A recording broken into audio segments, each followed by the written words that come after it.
Oh, ay siya. Oh, taka na. At dahil wala na naman nga tayong ma-upload, walang content. Ay, di pati pagpunta sa bangko, isama na natin at take note. May payong na ako ngayon. But anyway, to remind you ha, hindi po sa aking bank account yung pumuntahan. Sasama lang ako kasi gusto niya akong kasama para tulungan ko daw siyang magkuha ng ATM. Professional na tagakuha ng ATM. As usual, sasama tayo kasi mga kasamahan natin sa trabaho yan and gusto nga nilang tulungan natin kahit na napakalayo na lalakatin na naman, bilad na naman tayo sa araw. O, kita nyo, may payong pero hindi ko na nga ginamit kasi lumakad kami dito sa side na mali. Ano lang, close, open. Mukhang tangan naman ako nun yun, di ba? Tingnan yan. And dito nga kami pumunta sa bangko ng SNB, no? Sa Saudi National Bank, which is ayan, no? 9:30 AM. Okay, maniniwala dyan. Dito pag sinabing 9:30 AM, magbubukas yan 10:30 AM. Tangan yan na naman. Ang taba nang inintay namin no 9:46 na hindi pa din bukas. But anyway, ganun talaga. Kaya isang mahabang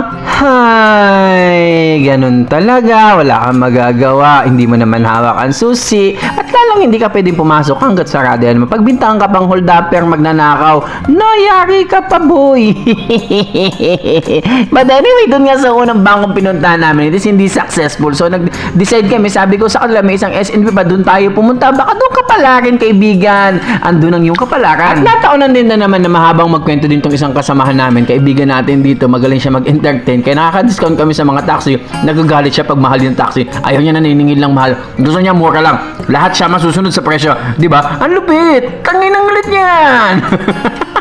And medyo mahaba-haba nga yung biyahe namin, kaya naisipan muna namin mag-video ng mga daan-daan. Ang ganda ng camera talaga ng iPhone. Kailan kaya ako magkakaroon ng ganyan? Oh no. Malapit na o malayong malayo pa. Di ba? Magkakaroon din tayo niya balang araw someday. At eto na nga't nakuha niya na yung pera ngayon. Diba tuwang-tuwa siya? Ikaw ba naman? Naghintay ka ng 2 linggo. Halos lahat nakakuha ng sweldo. Ikaw wala pa. So, video na naman ulit. Pauwi na kami niyan. And kakain na kami. Ay, may tumalon. Sige na nga, dahil tumalon ka. Next vlog again.